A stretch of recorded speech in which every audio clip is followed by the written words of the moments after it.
Bonjour à tous. Alors, bienvenue à l'Ozo présente 40 ans de photos de presse. Donc, aujourd'hui, on reçoit M. Bernard Brault, donc photographe professionnel depuis 40 ans, dont 33 ans à la presse comme photographe. Alors, je vous laisse avec M. Brault. Merci. Bien, merci.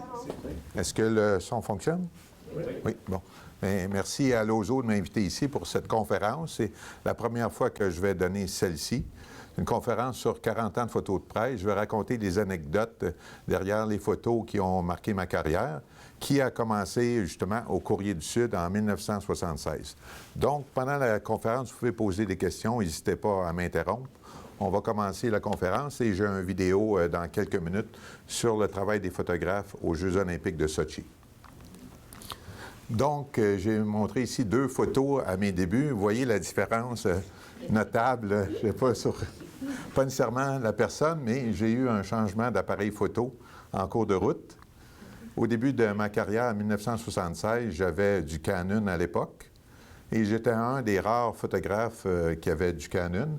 Et lors de mon embauche à la presse officielle en 86 comme permanent, j'ai opté pour du Nikon parce que c'est ce que tout le monde utilisait. Et maintenant, je suis toujours le seul en Nikon à la presse. Tout le monde est en Canon, sauf... Il reste un mouton noir et c'est moi. J'ai apporté une partie de mon équipement ici. Donc, ce que je me sers presque quotidiennement, c'est un zoom 70-200 2.8, un 24-70. Avec ces deux appareils-là, deux objectifs-là, je fais la majorité des photos que je fais pour la presse. Et mon objectif favori, qui a longtemps été une 300 2.8, qui est exposé là-bas, maintenant c'est un 200-400 F4. C'est ce que je me sers pour la majorité des spectacles et des sports. C'est vraiment devenu mon objectif favori. Et aussi maintenant, j'ai un 200-500 mm 5.6. À mes débuts, j'utilisais presque seulement des objectifs fixes et depuis plusieurs années, ce n'est que presque juste des zooms, à part quelques objectifs. Et aussi, j'ai apporté un petit V3, Nikon V3, un appareil sans miroir que je me sers à l'occasion. C'est un appareil sans bruit. Et parfois, j'utilise cet appareil-là à l'OSM pour faire des photos des spectacles. Je peux rajouter un adapteur et je peux mettre les objectifs que vous voyez ici sur ce petit appareil-là. Donc vraiment, je m'en sers beaucoup. Je fais beaucoup de photos de ski. Et c'est beaucoup plus facile de skier avec un petit appareil comme ça qu'un gros appareil. Et d'ailleurs, j'ai fait une photo lors de la grosse tempête du mois de mars à Sutton qui vient de gagner un premier prix catégorie sport aux États-Unis. Fait que c'était pris avec un petit appareil. Donc, c'est pas nécessairement les gros appareils qui font les meilleures photos. Le premier essai numérique, c'était aux Jeux olympiques de Nagano en 1998. C'était un appareil Nikon et fait conjointement avec Kodak. Fait que vous voyez comment il était assez gros. Il n'y avait pas d'écran derrière, donc c'était comme un appareil à film. C'était vraiment les débuts presque officiels du numérique. Donc, ça fait près de 20 ans que je fais de la photo numérique. Vous voyez, c'est quelques résultats en photo numérique. C'est sûr que les fichiers n'étaient pas très gros, mais à cette époque-là, ça nous permettait d'envoyer les photos rapidement parce qu'on n'avait pas le temps de retourner au centre de presse développer le film. Comme l'arrivée des joueurs du Canadien à gauche, Martin Brodeur et Patrick Roy. Si je n'avais pas eu le numérique, je n'aurais pas pu aller au centre de presse, développer la photo et la transmettre à la presse. Comme là, j'ai transmis directement de la gare. Donc, ça fait très longtemps qu'on réussit à transmettre nos photos avec des ordis. Et il y a une petite anecdote pour la photo du bas. C'est Dominique Gauthier avec sa sœur. C'est un bosseur canadien. Et cette fois-là, il n'a pas fait les finales des Jeux de Nagano. Il était vraiment triste. Et je me souviens que sa sœur m'avait regardé avec des gros yeux parce qu'elle n'était pas contente que je prenne cette photo-là. Mais plusieurs années après, il était très content d'avoir la photo. Il me l'a demandé parce que pour lui, c'est un souvenir, même si ce n'était pas ce qu'il voulait vivre. Il était content de cette image-là. Ici, on ramène très longtemps en arrière, plus de 40 ans. Vous voyez le nombre de photos que j'avais pris lors d'un match de hockey. C'est sûr qu'à l'époque, j'étais photographe amateur. Et à l'époque, au forum, les gens pouvaient amener leurs appareils photo. Maintenant, il n'y a plus personne qui peut amener des appareils photo à part des cellulaires iPhone. Même j'ai un ami qui s'est fait refuser de rentrer sa GoPro. Même s'il est assis dans les estrades très haut, là, je ne vois pas ce qu'il peut photographier plus qu'un cellulaire. Fait que vous voyez, à l'époque, je faisais une planche contact. Vous voyez, les photos, il n'y avait pas de grosses séquences. C'était une photo par-ci, par-là. Maintenant, lorsque je couvre un match des Canadiens, ça varie entre 1200 et 1500 photos par match. Et qu'on est loin des débuts des films en noir et blanc. Et même 40 ans passés, il y avait des films diapos. C'était un film de marque GAF à 500 ASA. À l'époque, c'était évidemment, on appelait ça des ASA au lieu des ISO maintenant. C'est une photo de Ken Dryden dans sa pose traditionnelle. Et aussi, il n'y avait rien, aucune publicité sur les bandes. Vraiment, ça a beaucoup changé la couverture des matchs du Canadien. Et ce jour-là, c'est le jour qui a changé ma vie, parce que quelques jours avant, suite à la lecture des livres d'Antoine Desilets, qui disait une bonne façon de commencer, c'était d'aller dans les hebdos. C'est ce que j'ai fait. J'allais couvrir des matchs du Junior B à Longueuil au Colisée Jean Béliveau. Et je suis allé proposer des photos le vendredi au Courrier du Sud à Longueuil. Ils m'ont acheté 5 photos au coût de 5 $. Pas 5 $ chacune, 5 $ pour les 5. Ça faisait mon affaire, tu sais, ça payait le film, le développement. Et le mercredi, je reçois le journal chez nous. Et en page 1, c'était ma photo. Fait que c'est vraiment là où j'ai eu le déclic que j'ai commencé ma carrière. J'ai travaillé au Courrier du Sud plusieurs années. Et j'ai eu la chance de couvrir René Lévesque parce qu'à Longueuil, il venait d'être élu en 1976 et c'était son comté, le comté de Taillon. Et le journal Courrier du Sud était très pro-péquiste. Donc, à chaque lundi, quand René Lévesque venait visiter son comté, j'allais faire des photos. J'ai des photos de René Lévesque dans toutes les situations. Il y avait moins de médias aussi à l'époque. Tu avais des accès beaucoup plus faciles qu'aujourd'hui. Faire des photos de politiciens différents, c'est beaucoup plus difficile parce que c'est très contrôlé. Ensuite, au début des années 80, j'ai rencontré Ron Poling. C'était un photographe qui travaillait pour l'agence United Press Canada. On voit UPC. Donc, à mes débuts dans les années 80, je l'ai rencontré. Il dit, OK, tu peux venir avec moi à un match du Canadien, je te donne 2 films. Après une période, on retournait dans un bureau au centre-ville et on développait les films. Et parfois, il prenait une de mes photos pour transmettre sur le fil de presse. Transmettre une photo ainsi, en noir et blanc à l'époque, ça prenait 10 minutes sur un bellinographe. Tandis qu'aujourd'hui, une fois que le match est terminé du Canadien, entre 5 et 10 minutes, j'ai réussi à envoyer pendant la partie entre 60 et 70 photos avec les bas de vignette, tous les noms. C'est ça. À cette époque-là, on retournait au bureau, on développait le film, on imprimait une photo et on faisait un bas de vignette qu'on voit en haut en anglais. Au dactylo, on le collait et on transmettait la photo. Ces photos-là, les journaux étaient abonnés un peu partout au Canada, aux États-Unis. Et le lendemain, parfois, je voyais mes photos dans la presse avec le crédit photo UPC ou dans d'autres journaux à Toronto. Fait que souvent, le photographe de la presse était présent, mais il prenait parfois des photos d'agence, ce que maintenant arrive plus rarement. Fait que je trouvais ça, les photographes des journaux trouvaient ça insultant. C'est quand nous, on est là, puis ils prennent une photo d'agence. Là, je comprends comment on se sentait à l'époque. Et mes débuts à la presse, un vendredi 13 avril 84, je me souviens très bien d'avoir reçu un appel le mercredi de Jean Goupil, qui était le patron, qui me disait « Ça te tente-tu de travailler à la presse? On n'a aucune garantie. Tu pourrais commencer le vendredi. » C'est très parfait. Cette journée-là, c'était le match d'inauguration des expos que je faisais régulièrement, mais au lieu de m'envoyer aux expos, il m'avait envoyé sur un meurtre. Fait que vous voyez ici l'assignation à gauche, et c'était ma première photo officielle pour la presse cette journée-là. Et jusqu'à la dernière photo publiée, le dernier match que j'ai couvert des Canadiens il y a quelques semaines déjà. Même non, une semaine en fait. C'est maintenant, on a beaucoup plus de photos qui sont publiées dans la presse plus. Parfois, ça sert de fond d'écran comme pour une vidéo ici. On a une façon de travailler très différente de l'époque. Maintenant, on fait des portraits, il faut laisser de l'espace pour mettre du texte. Il y a beaucoup de choses qui ont évolué. Toutes nos photos doivent être cadrées 3 par 2. Avant, on avait le choix de faire vertical comme on voulait ou carré, mais maintenant, toutes les photos doivent remplir l'écran. C'est une nouvelle approche. J'ai couvert le ballet, le mariage du Figaro dans les coulisses et il y a eu 21 photos qui ont été publiées, ce qu'on n'aurait pas eu autant de photos publiées à l'époque. À la Presse Plus, ce qui marche le plus, selon les chiffres, c'est vraiment les galeries de photos.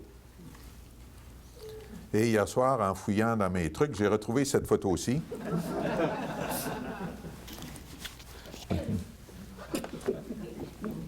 Parfois, lors des matchs de hockey, on édite assez vite. Là, je regarde vraiment l'action, la célébration. J'avais d'autres photos des Rangers qu'on a vues avant, mais en regardant plus attentivement, j'ai vu le spectateur à la gauche avec le doigt. Oui, la fille aussi. Je ne suis pas certain que les Rangers l'ont vu, mais moi, j'ai réussi à le voir. Fait que parfois, il faut regarder. Sur la quantité de photos, on édite rapidement, mais on essaie de ne pas manquer d'images. Juillet 84, je revenais d'une photo de faire des photos de Mario Deslauriers à Bromont. Et si je vous dis que c'est ma voiture, est-ce que vous me croyez? J'étais avec Régent Tremblay, qui, lui, est allé avec sa voiture. Et au retour, je suis parti avant lui avec la mienne. Et je trouvais que ma voiture commençait à avoir des problèmes. La fumée rentrait à l'intérieur de l'auto. Je me suis stationné. Il y avait une grève du zèle des policiers à l'époque, donc c'était assez long avant que les pompiers arrivent. Fait que j'ai pris cette photo-là. Je suis revenu avec Régent Tremblay qui passait à côté. J'ai fait signe. Il dit, t'as-tu pris le nom du chauffeur? J'ai dit, c'est pas nécessaire. J'ai dit, c'est ma voiture. Et j'arrive à la presse avec le film. Je fais développer le film. Je monte ça à la presse. Le lendemain, la presse publie cette photo-là. Le photographe saisit son propre accident. Disons qu'il y en a un beurre épais. Et l'assurance avait vu ça. Ah, hey, on va te donner 3 500 pour la voiture qui en valait peut-être 200. Fait que c'était une bonne chose. Fait que là, il y en a qui m'ont traité un peu de cinglé de photographier ma voiture en feu comme ça. Fait que c'était dans mes débuts à la presse. Puis il y a plusieurs personnes qui m'en ont parlé des années de temps. Aujourd'hui, les photographes ont eu le choix d'être aussi vidéastes? Un petit peu, mais nous, à la Presse Plus, ils avaient engagé une grosse équipe vidéo et depuis quelques mois, ils ont abandonné le projet. Il y a seulement quelques vidéos. Fait que ce qui marche sur la tablette, c'est vraiment les photos. Ils se sont rendus compte que les vidéos, les gens ne regardaient pas jusqu'à la fin. Fait que par contre, les galeries de photos, c'est vraiment visionné. Mais ils vous demandent aussi de prendre des cours vidéo, j'imagine? Bien, moi, je fais du vidéo depuis 1989. C'est sûr, je le fais pour moi. Mais j'ai pris quelques cours pour faire du montage. C'est vraiment la base, mais c'est mieux si tu peux faire les deux, évidemment. Oui, mais on ne peut pas faire les deux en même temps. À un moment donné, si vous couvrez un événement, puis de peur de manquer une photo en filmant, non? Ça, c'est sûr, mais ce que j'ai fait aux Olympiques, si vous avez remarqué, les images vidéo, c'est jamais les athlètes canadiens. C'est toujours des athlètes d'autres pays. Quand c'était les athlètes canadiens ou québécois, je me concentrais sur les photos et je prenais des images génériques d'autres athlètes. Mais j'ai fait quelques reportages vidéo, comme il y a plusieurs années, au mois de mars, il avait fait très chaud et les bourgeons des vignobles avaient sorti. Et la nuit, il avait fait des feux pour réchauffer parce que ça avait gelé, pour les protéger. Qu'à la fois, j'avais fait photos et vidéo. Il y a quelques petits trucs comme ça, tu peux faire les deux, mais c'est sûr que si c'est de la nouvelle, c'est un peu plus compliqué. Oui. Est-il possible que vos collaborateurs qui œuvrent dans d'autres médias peuvent présenter environ les mêmes photos que vous, en fait? C'est sûr que dans les Olympiques, ça arrive régulièrement, parce qu'on est comme au match de hockey, il y avait peut-être 50 photographes qui sont dans un rayon de 5-6 mètres. C'est normal que parfois les mêmes photos ressortent. Mais vous allez voir plus loin dans la conférence, parfois, tu as beau être à côté de quelqu'un, mais c'est une fraction de seconde la photo. Des fois, tu as une photo, une petite coche, parce que l'autre n'a pas déclenché nécessairement en même temps. Là. Mais c'est normal qu'on voit les mêmes photos parfois. Oui. Si vous dormez 3-4 heures par jour, comment vous gérez vos batteries? Oui, mais maintenant, les batteries des appareils sont très performantes. Fait que j'en ai quelques-unes, mais une ou deux seulement par appareil, puis ça se charge assez rapidement, là. C'est plus comme les débuts, les premiers jeux, où les appareils étaient beaucoup moins performants, là. mais c'est pas très compliqué. Puis sur place, Nikon et Canon est là. Si on a un appareil ou un objectif qui a des problèmes, comme aux Olympiques de Vancouver, lors de la compétition de J.C.J. Anderson, un planchiste, ça a commencé à pleuvoir dès notre arrivée à 9 h et je suis resté sur la piste jusqu'à 3 h pour la fin. Fait qu'à la fin, l'objectif 200-400 était complètement embué et je vais le porter chez Nikon. Là, il m'en prête un autre. Ça, c'était des conditions parmi les plus pénibles, là, parce que tu n'as pas le choix, tu ne peux pas rentrer avec les appareils, sinon c'est sûr que l'humidité va être dedans, fait qu'il faut que tu restes dehors. Mais tu as toujours un service sur place pour les deux grandes marques. Oui. Et planchez-vous toujours en motorisation? Ou... C'est toujours, je fais 12 images par seconde avec le D5. Okay. C'est pour ça que j'ai réussi à faire beaucoup de photos dans un match de hockey. Et lors des derniers Olympiques, j'ai fait plus de 55 000 photos. En peu de temps, si on compare à l'Île-à-la-Mer en 94, 20 ans avant, c'était à peu près 8 000 photos. Mais là, c'est en film. Ce qui est en film, c'est que le film devait aller au centre de presse. On retournait au centre de presse. Le film était développé. Là, je faisais une sélection. Là, je parle des premiers jeux. Et l'agence Presse canadienne avait un Leafax, qui appelait. C'est une boîte pour transmettre les images. Fait qu'on transmettait nos photos, ils digitalisaient, ça c'était avant les scanners. Une photo coûtait à la presse, je pense que c'était 250 $ par transmission, parce qu'à la presse, on n'avait pas ça à l'époque. Fait qu'on a envoyé une quarantaine pour la durée des Jeux. Et par la suite, au retour, j'ai publié un livre, Les Québécois à l'Île-en-Mer, avec Michel Marois, qui était Vraiment, ces Jeux-là, c'était pour moi l'événement charnière dans ma carrière.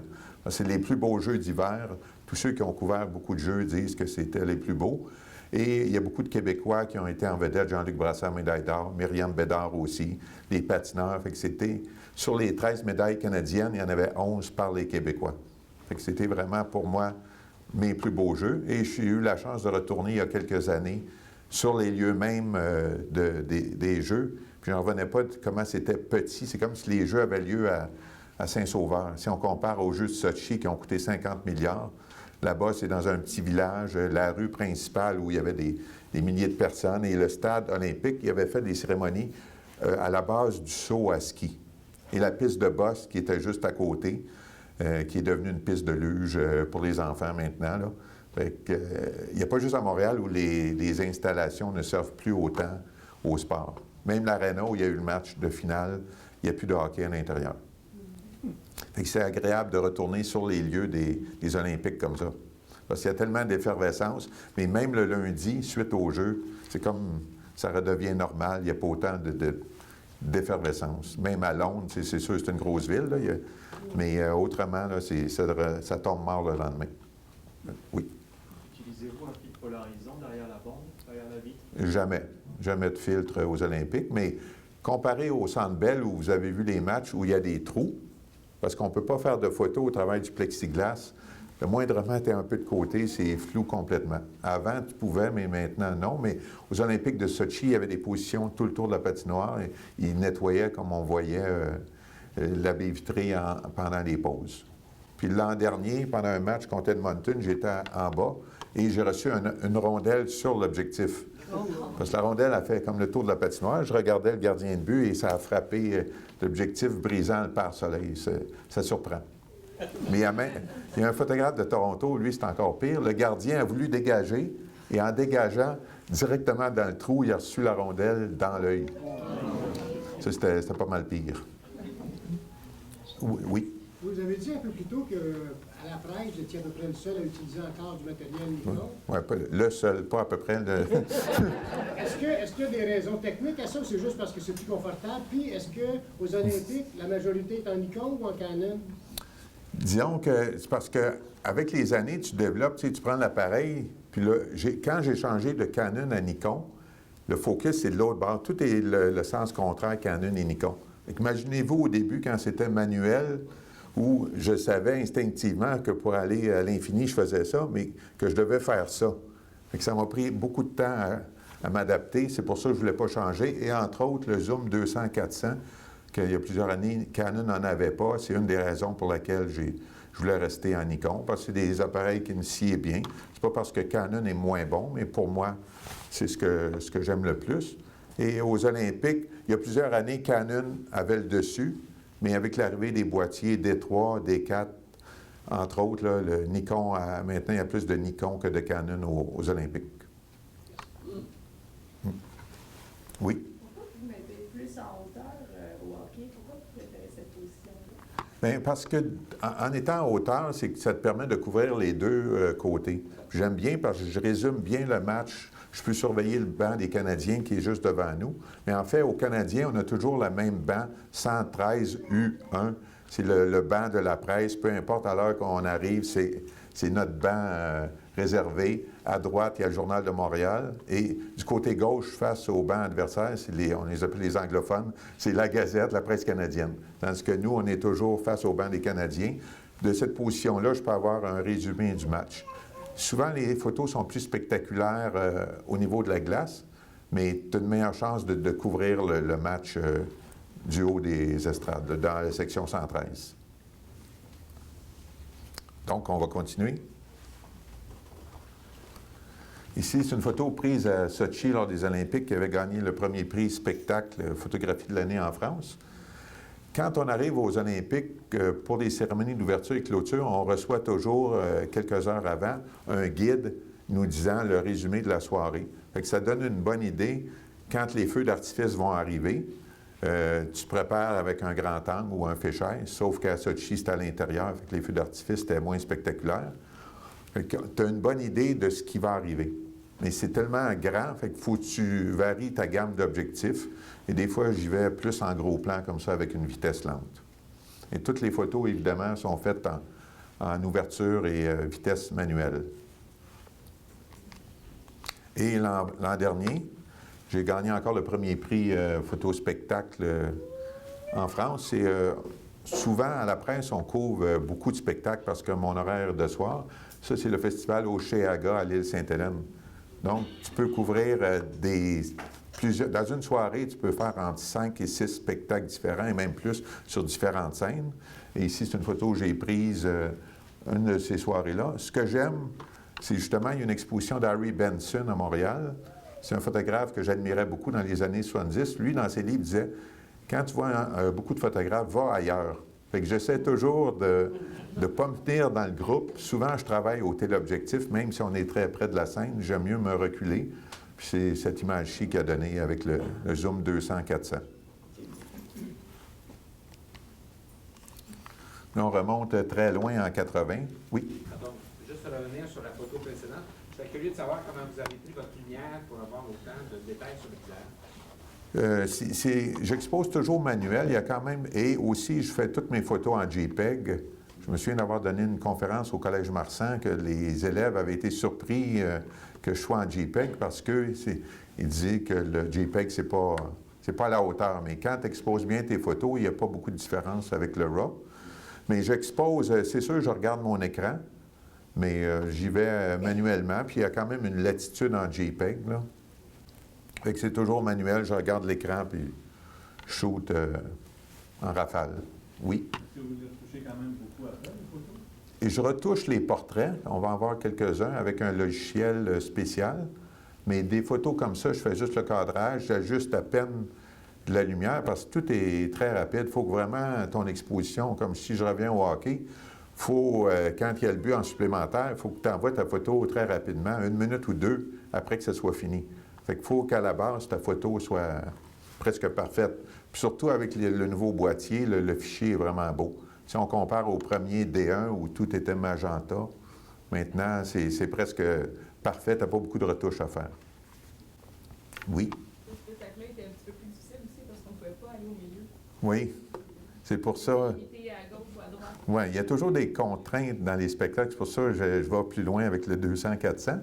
Puis les spectacles, c'est souvent, on a droit à 2, 3 chansons, la majorité du temps. Fait qu'on reste rarement à tous les spectacles. J'ai fait Paul Piché, là où on avait un accès à tout le spectacle. Cirque du Soleil, dernièrement, on avait le droit de photographier tout le spectacle. Donc, la majorité du temps, c'est de 2 à 3 chansons qu'on doit faire nos photos. Souvent, c'est devant la scène. Parfois, c'est ou le son au Centre Bell. Donc, c'est pour ça qu'un zoom 200-400 est idéal pour ça. Bon, 20 mai 80, le fameux référendum. C'est sûr que cette image-là, peu importe s'il y a un référendum ou non, on ne verra plus ça, un politicien avec la cigarette dans les mains et le discours écrit à la main, pas de podium devant lui. C'est une photo que j'avais prise en diapositive, évidemment. C'était un événement quand même historique. À l'époque, je faisais beaucoup plus de noir et blanc, mais parfois, je faisais des diapositives. Donc, ton résultat, tu le voyais seulement quelques jours après. J'aimerais savoir aussi, je me pose toujours la question, le fameux discours qu'il y a dans les mains, si c'était gardé, si quelqu'un a ça. Tu regardes après les photos, peut-être quand tu assistes à ça, tu t'en rends pas compte, mais après, tu as des détails comme ça là, de moments historiques. Et j'ai la chance, depuis 1978, d'avoir couvert tous les Grands Prix du Canada.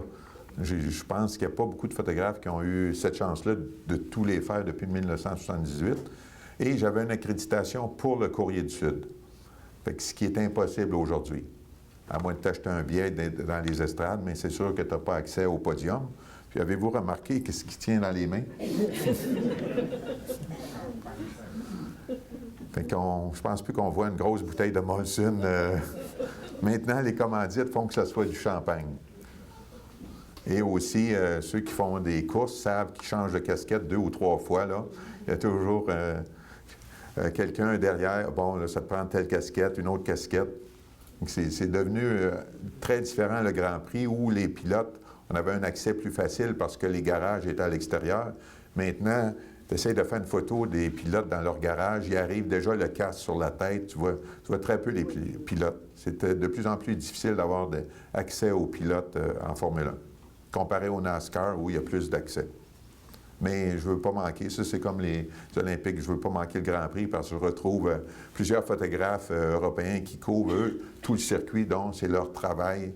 Ils gagnent leur vie à faire des photos de Grand Prix presque tous les week-ends partout dans le monde. Et 10 juin 2007, c'était la première victoire de Lewis Hamilton. Lui, il y avait du champagne, là. Et cette photo aussi est quand même recadrée pas mal parce qu'on est quand même une bonne distance du podium. Et là, c'est la guerre pour savoir qui va être le premier ou presque sur les marches. Il y a des marches devant le podium et il faut se dépêcher pour être le plus haut possible. Avec les années, on développe quelques trucs que je ne révélerai pas nécessairement parce qu'il y a des gens qui le couvrent, mais il y en a qui ont découvert mon truc dans les dernières années. Mais c'est ça, on essaie d'être le premier pour être presque au niveau des pilotes. Puis surtout, tu vois la voiture qui arrête où les pilotes sortent, souvent ils peuvent sauter. Fait que ça, avec les années, tu deviens pas un expert, mais tu sais comment ça se déroule les courses. C'est le même pattern d'année en année. Fait que déjà 10 ans, même la qualité numérique, c'était pas celle d'aujourd'hui. On pouvait recadrer la photo et avoir une très bonne qualité pareille en extrapolant les pixels. Fait que, toutes mes photos, évidemment, sont recadrées à 99%, même parfois très recadrées. Le zoom, vous voyez, les années se suivent, mais c'est pas à toutes les années que tu as une bonne photo de champagne. Parce que parfois, les pilotes peuvent être de dos. Il y a beaucoup de contraintes. Fait que celle-ci, c'est il y a 3 ans déjà. Fait que le zoom 200-400 me permet souvent d'avoir juste les 3 pilotes ou cadrer un peu plus serré. Et maintenant, j'utilise pour les derniers Grands Prix le zoom 200-500 qui est beaucoup plus léger et parfois un 800 mm que Nikon me prête. Fait que ça donne une bonne perspective sur les voitures dans la ligne droite. Tu peux les avoir carrément de face. Yoko Ono, c'est la presse m'appelle quelques jours avant. Bon, ben, on a une assignation pour toi le vendredi. T'aimerais-tu ça aller photographier Yoko Ono à New York? Parce qu'il y avait une exposition au Musée des Beaux-Arts qui s'en venait et il y avait 4 médias qui étaient là-bas. Il y avait le Journal de Montréal, la Gazette, nous, puis je me suis impliqué. Et nous, on a été les premiers à passer. Avec le journaliste Mario Cloutier, on est arrivé assez tôt pour regarder. Là, on attendait, ils nous installent dans une pièce, puis là, je regarde les rideaux, là, je vois, hey, on a une belle vue sur la rivière, j'ouvre les rideaux, je commence à faire des tests avec le journaliste. Il était sur le bord, mais là, j'ai dit, monte donc sur le rebord pour voir. Il y avait un petit rebord comme on veut voir, mais sauf que c'était haut comme ça. Fait que là, je le vois, hey, c'est parfait, c'est ça que je veux. Fait que je garde la photo. Yoko Ono arrive avec son entourage, relationniste. Là, non, elle ne montre pas là, voyons. Là. Elle ne fera sûrement pas ça. Là, moi, je ne voyais que Yoko Ono, je lui montrais, regardez, ça va être super beau. Fait que j'ai réussi à convaincre Yoko Ono de monter sur le rebord. Puis, là, les relationnistes à côté, dégageaient un petit peu. Et finalement, j'ai fait la photo et j'ai réussi à faire 4 setups différents en 7 minutes. Fait qu'on n'avait pas plus de temps que ça. Donc, on est allé à New York pour 7 minutes de photos. Le journaliste devait soumettre ses photos à l'entourage. Cruel. À l'âge qu'elle a et tout ce qu'elle a vu, ça importait peu qu'elle voie les questions avant. Donc, on est ressorti de là vraiment sur un high comme j'ai rarement eu en carrière parce que je savais que j'avais réussi un bon coup. Puis on est resté à New York quelques heures, puis on est revenu le soir à Montréal. Et il avait demandé qu'il voit les photos pour sélectionner dans la presse, qui arrive très rarement. Mais il n'avait pas sélectionné celle-là. J'ai dit au directeur artistique du moment, j'ai dit, je pense que tu peux la publier, je pense pas qu'on ait de trouble.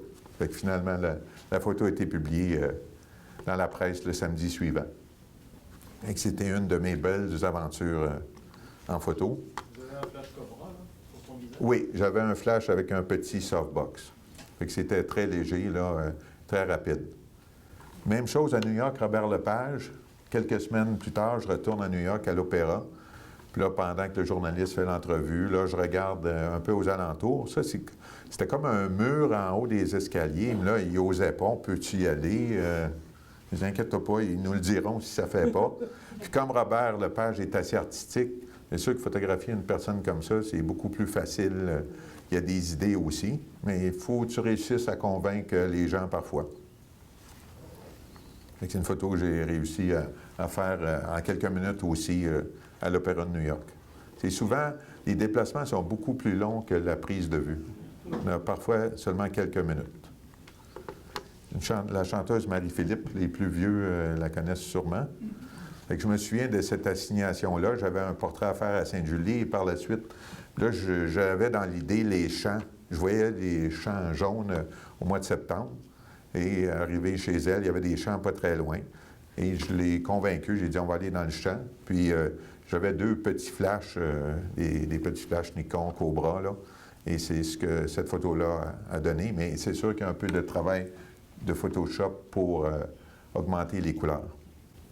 Mais souvent, on se fait des idées. Dès que j'arrive, mon idée est faite. Même en voiture, sans voir l'endroit, j'ai déjà une idée de ce que je vais faire. Parce qu'à la presse, on fait plusieurs assignations par jour. C'est pas seulement une. Parfois, ça peut aller à 4.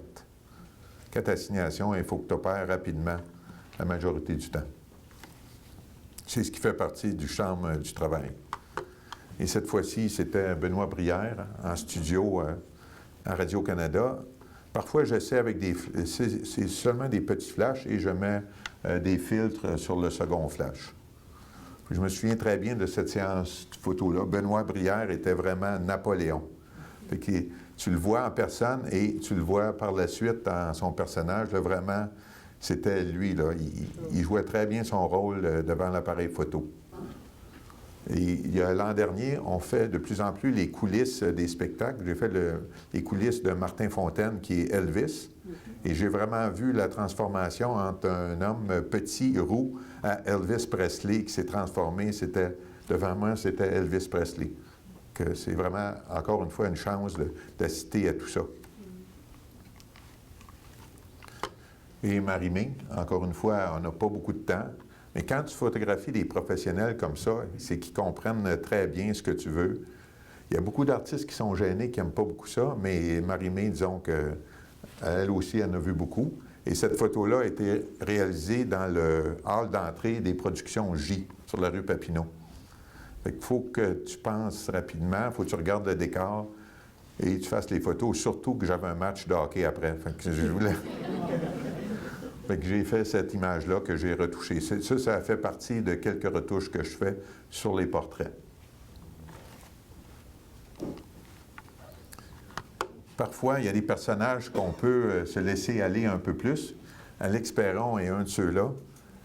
Les rendez-vous, ceux qui sont dans les journaux savent très bien que les journalistes donnent rendez-vous dans les cafés de la rue Mont-Royal ou ailleurs.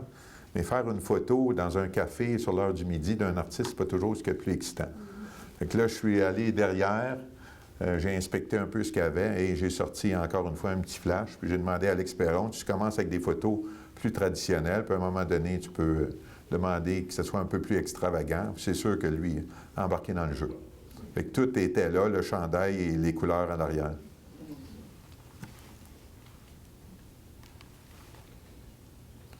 Patrick Bruel, encore une fois, une autre photo, un portrait réalisé dans une chambre d'hôtel en peu de temps. Là, c'était une lumière de la fenêtre.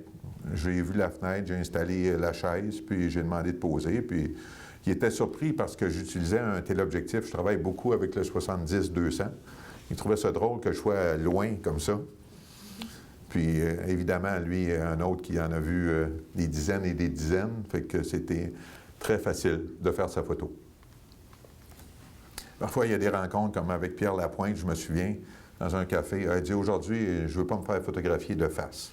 Bon, on va te prendre de côté, si tu veux être de côté. Fait que les artistes ont des contraintes souvent. Et j'avais été engagé pour couvrir le match de boxe de Justin Trudeau à Ottawa. Là, vous voyez vraiment les travails de graphistes. Regardez la couleur des yeux. Fait qu'ils ont vraiment... la photo originale a été un peu retouchée. J'ai mis une vignette tout autour, mais regardez ce qu'ils ont fait pour faire le poster du film. Ils ont changé les yeux, entre autres. Fait que c'est des choses, évidemment, qu'on ne fait pas pour les journaux. On ne peut pas retoucher à ce point-là. Sauf parfois qu'on peut mettre un petit fil doux pour des femmes un peu plus âgées. Ils aiment ça. Mais on n'est pas là pour faire que les gens paraissent mal. On essaye toujours que les gens paraissent le mieux possible. Et cette photo-ci, c'était, je me souviens, en 2007, j'étais à Vancouver pour la soirée de la National Photographer Association of Canada. Cette photo-ci a gagné la photo de l'année et le même soir, j'ai gagné le titre de photographe canadien de l'année.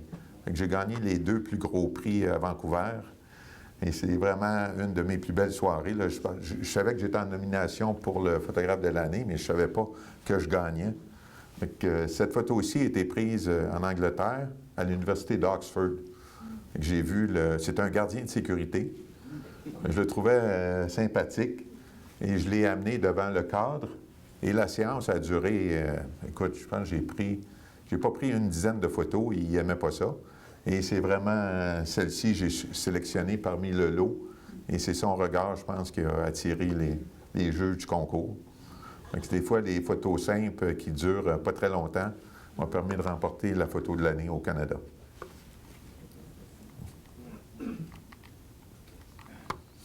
Un autre...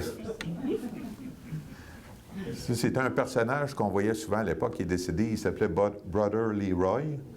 Il se promenait dans les rues de Montréal, il se promenait avec une grande canne et une cape. On le voyait régulièrement. Et c'est une photo prise à Pointe-Saint-Charles. Je lui ai demandé juste de faire un sourire. En pleine rue, un gros plan. Puis les gens du concours, as-tu été pris à Montréal, cette photo-là? Parce que les règles devaient être prises, photos prises au Québec. Je dis oui, c'était pris à Pointe-Saint-Charles. Mais parfois, encore une fois, c'est des rencontres fortuites comme ça qui donnent de bons résultats. Ceux qui connaissent la lutte, quand j'étais très jeune, ils m'intimidaient parce que j'avais été au forum, puis j'avais été traumatisé de voir Abdullah the Butcher avec le sang au visage. Puis il y avait souvent une fourchette comme ça pour égratigner le sang, le front de ses adversaires. Et ceux qui pensent que ce n'est pas du vrai sang, c'est du vrai sang quand tu es proche du ring. Souvent, ils se coupent avec des lames de rasoir, ils mettent un peu de vaseline. Puis quand tu es très proche du ring, bien, certaines organisations, pas la plus grosse, le WWE, là, mais les trucs de lutte dans les sols d'église, ou à l'époque, il y avait ça au Centre Paul Sauvé, c'est que là, à un moment donné, il se battait contre Rougeau, là, t'entendais bloody, bloody. Fait que ça n'a pas pris de temps que l'autre égratignait le front, puis il avait le visage en sang. Mais lui, il est dans peut-être 70 ans, il a marqué le Québec en tant que lutteur Abdullah the Butcher. Donc, vous voyez, quelquefois, les rencontres, c'est très varié. C'est un projet, il y a 2 ans, j'ai photographié des artistes de cirque, différents artistes, mais je voulais les faire tous à l'extérieur.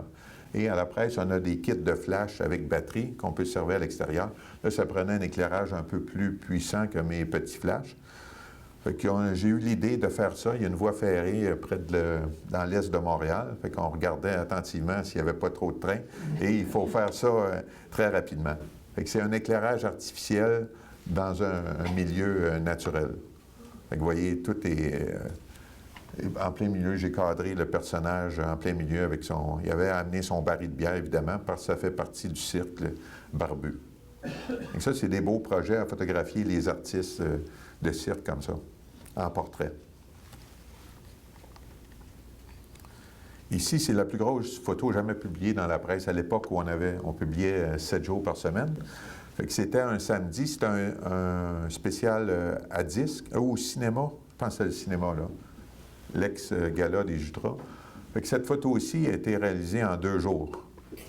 Fait que la partie des artistes, Mélissa Desormeaux, donc tous ceux qui étaient à gauche sont venus le mercredi et tous ceux qui sont à droite sont venus le jeudi.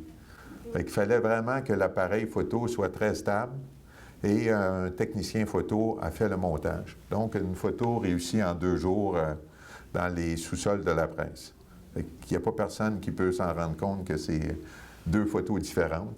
Ils ont même rapproché les artistes un peu. Il fallait vraiment qu'on ait une délimitation de l'artiste. Il fallait qu'il soit vraiment à la bonne position. Donc ça, c'est un peu plus de travail, là.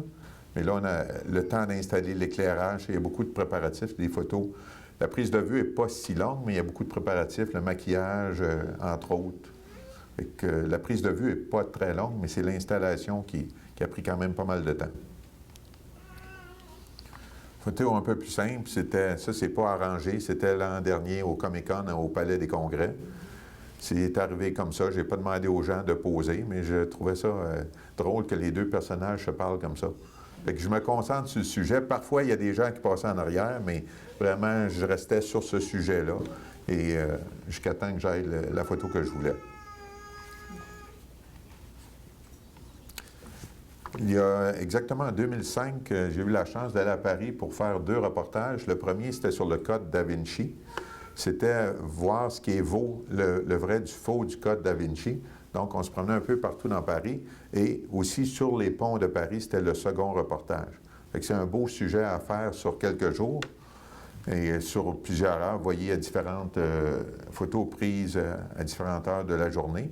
Et celle qu'on voit en haut des ponts, je suis monté dans l'église Notre-Dame, mais l'accès plus haut était fermé. Mais j'ai réussi à convaincre le préposé de monter plus haut parce qu'on ne voyait pas les ponts à cette hauteur-là. Parfois, il faut que tu utilises beaucoup d'entre-gens et d'essayer de convaincre. Ça fait partie beaucoup du travail. C'est pas juste la prise de vue aussi, c'est le fait d'arriver... Si les gens ont une confiance en toi, tu as de bonnes chances d'arriver à tes fins. Et surtout, un truc que j'ai appris avec les années, ne jamais t'engueuler avec les gardiens de sécurité. Parce que ça peut devenir tes amis très rapidement. Ces projets-là émanent de qui? Ça, c'est des projets de la presse. Okay. Oui, c'est tout. Des fois, je propose des choses, mais celui-là, c'est la presse qui me l'avait proposé. Et les coûts sont-ils défrayés? C'est défrayé par la presse. Donc là, j'ai un projet, j'ai eu dessus la semaine passée. Je vais aller au Manitoba photographier les bisons.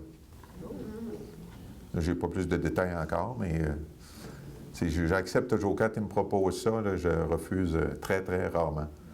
C'est des beaux projets. On a la chance d'aller à l'extérieur, moins parce que c'est plus les mêmes années de publicité, il y a moins de revenus, mais quand même, on fait des projets très intéressants. Une photo prise aux Olympiques, une journée ou 2 avant le début. Cette photo-là, je l'avais vue, mais pour que je réussisse vraiment à avoir les 2 jambes du militaire, ça, c'est beaucoup de chance, là. mais je l'avais vu et c'est ce que je souhaitais. Oui? Combien de temps vous restez avec le soldat pour prendre cette photo-là?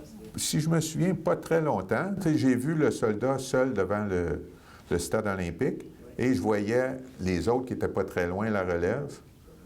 Et là, je l'ai fait. Au temps du film, je n'aurais pas vu si je l'ai, mais là, une fois que tu l'as, tu peux passer à d'autres choses. Mais j'ai une très bonne étoile, fait que je suis chanceux pour la lumière, la température. Souvent, quand on a besoin de soleil, je l'ai. Donc, il y a une part de chance. T'étais-tu couché à terre à ce moment-là? Bien, l'appareil, j'étais à genoux, mais l'appareil au sol. Ah, OK. Fait que là, je l'avais installé pour ça. J'avais cadré. Une autre photo que j'ai préparée, le fameux Boeing A380, c'était la première fois qu'il venait à Montréal en 2007. Et ceux qui connaissent les avions, là, il y a les noms des pistes, mais là, j'ai vérifié par Internet sur quelle piste il allait atterrir. Effectivement, normalement, les avions atterrissent toujours vers l'ouest parce que c'est les vents d'ouest, donc les vents dominants, ils atterrissent vers là. Fait que la majorité des photographes étaient en dessous au grand angle. J'étais un des rares à être plus loin avec un puissant téléobjectif pour avoir la perspective vraiment de la route et de l'avion. C'est ce que ça a donné comme résultat. Et quand le premier vol d'Air France est arrivé l'année d'après ou une autre année, j'ai dit, regarde, hey, c'est une bonne photo, je vais faire la même chose. Je m'installe sur la rue Henri Bourassa. Là, j'attends, je ne vois pas d'avion. C'est parce que les vents étaient de l'autre sens. Fait que là, j'ai dû partir en vitesse, essayer de trouver un angle sur le boulevard des Sources, mais ça n'a jamais donné le même résultat aussi spectaculaire. Fait que parfois, c'est ça, il faut que tu planifies la photo.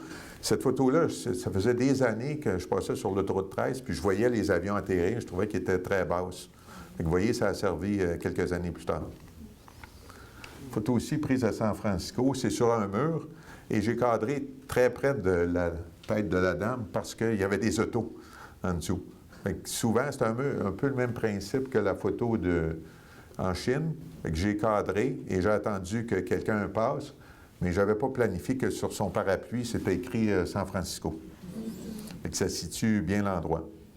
Fait que j'aime bien avoir des photos où mes lignes sont vraiment parallèles et je mets rarement du superflu dans mes images. Photo aussi prise pas très loin sur la rue du Luth. Encore une fois, la presse aime bien illustrer les tempêtes de neige ou s'il pleut beaucoup. Fait que ça fait partie des sujets qu'on couvre régulièrement.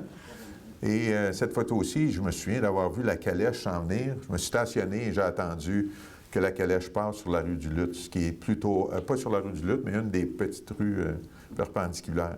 Ce qui est plutôt rare à Montréal dans ce coin-là, j'imagine. Avec une photo, avec la neige, c'est sûr, ça donne une image de carte postale. Et celle-ci, c'est une autre photo qui m'a permis de gagner un prix Antoine Desilets, finaliste National Newspaper Award au Canada. L'histoire, c'est que il annonçait une grosse tempête de neige. Je suis allé à Québec faire des photos au restaurant Laurie Raphaël.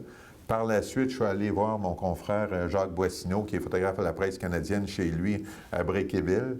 Et là, j'embarque sur l'autoroute. Là, je me dis, ouf, je suis pas sûr que c'est une bonne idée. Fait que j'ai continué. Là, à Saint-Apollinaire, l'autoroute était fermée. J'avais ma caméra à côté de moi. Je suis sorti de l'autoroute, puis devant l'hôtel, j'étais stationné dans ma voiture. Puis là, je prenais des photos des deux gars. C'est rare qu'on réussisse à montrer une photo où vraiment tu sens la tempête de neige. Fait que là, je suis rentré à l'hôtel. J'ai envoyé mes photos à la presse. Ils ont fait un autre choix. Ils n'ont pas publié celle-là. Mais ça, c'est une autre histoire. Et là, écoute, là, je n'avais pas le choix de coucher là. Finalement, il y a un couple avec plusieurs enfants. Ils ne voulaient pas aller dans le motel à côté. Ils m'ont donné leur chambre. Fait que j'ai été assez chanceux cette soirée-là. Et que cette photo aussi de tempête m'a permis de remporter des prix. Fait qu'un pur hasard. C'est le fait qu'il y a un peu de mouvement dans la photo. Je n'ai pris plusieurs, mais j'ai sélectionné celle-là. Le vent hôtel. Fait que ça résumait bien la tempête de neige. Une autre photo prise à Montréal. Encore une fois, c'est le hasard qui a gagné photo du premier prix du journal Métro. J'étais jurée en passant. T'étais? Ah oui? Bon, ben je te remercie. On était 500-600 employés à regarder des centaines et des centaines de photos. Je ne sais pas si j'ai voté. Ah ben, Ça fait quelques années. je te remercie plusieurs années après. Donc, je sortais d'un spectacle de Jean-Marc Parent à la Place des Arts. J'étais stationné pas très loin. Et en sortant, je me suis abrité de la pluie et j'ai vu le fameux Bixi sous la pluie avec son parapluie. Et la chance, c'est que ce qu'on voit la lumière, c'est des phares d'auto. Vous voyez, des fois, tout se met en place pour faire une photo qui sort de l'ordinaire. J'ai pris un autre prix photo. Ça, c'est du cacao à l'île de Sainte-Lucie. Et tous les gens, tu sais, quand tu es dans un groupe, les gens photographient la scène. Mais moi, j'ai attendu à la fin. J'ai attendu que tous les gens partent et je n'ai photographié que les pieds au lieu de photographier tout l'entourage qui se passe autour. Fait que parfois, il faut y aller avec juste des détails comme ça.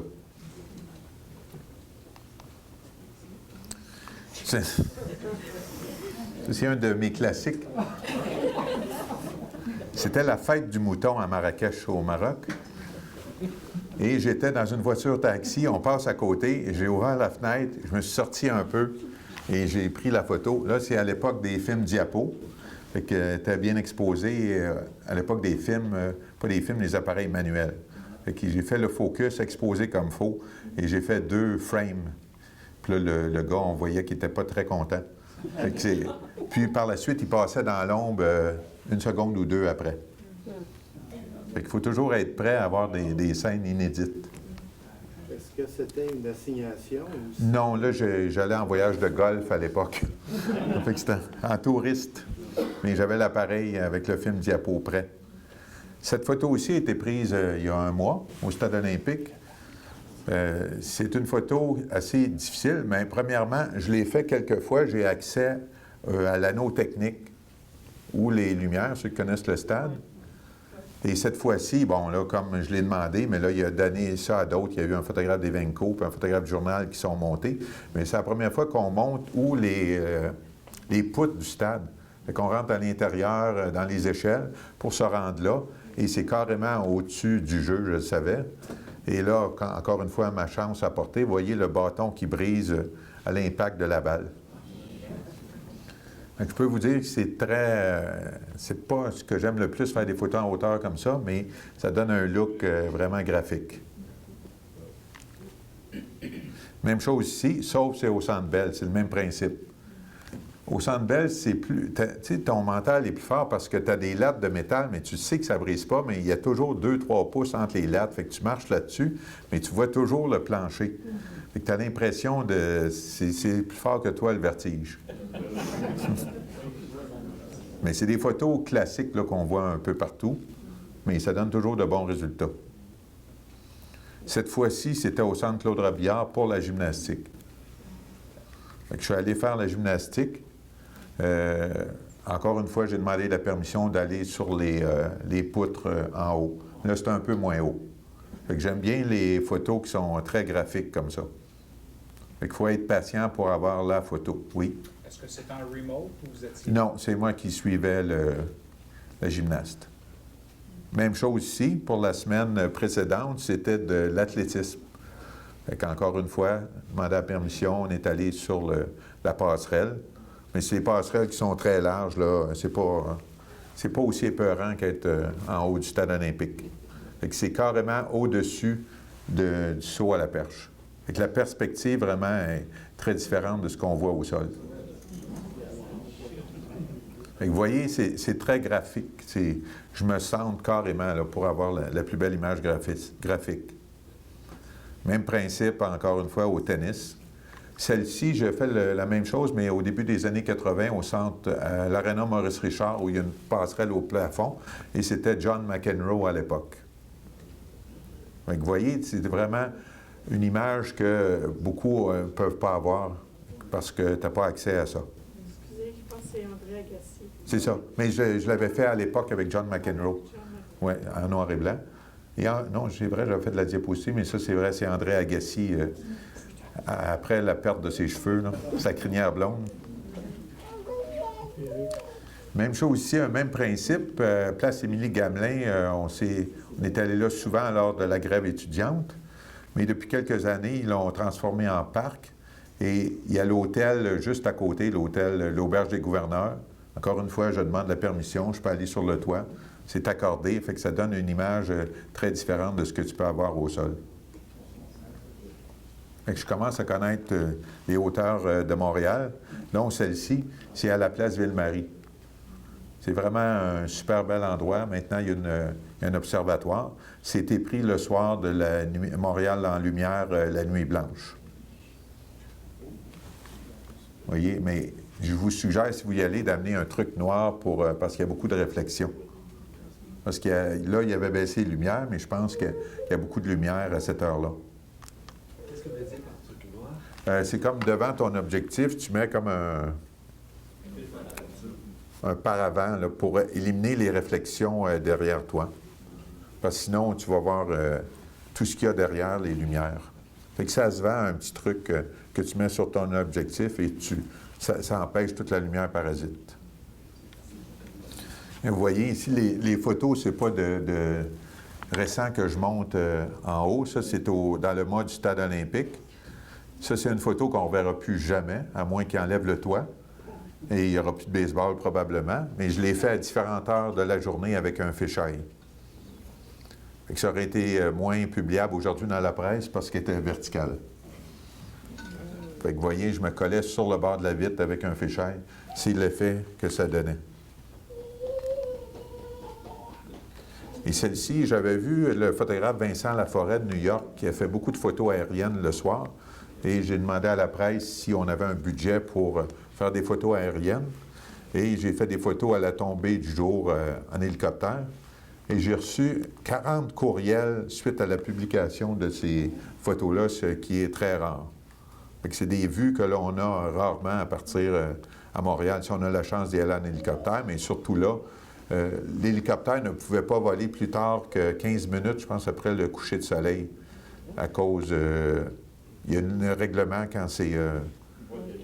ceux qui connaissent l'aviation, là, il y a des règlements pour les hélicoptères, puis souvent, on doit faire des photos de l'autoroute métropolitaine des KRN hélicoptères. Je peux vous dire qu'ils ne restent pas longtemps parce que c'est directement dans la ligne d'atterrissage des avions.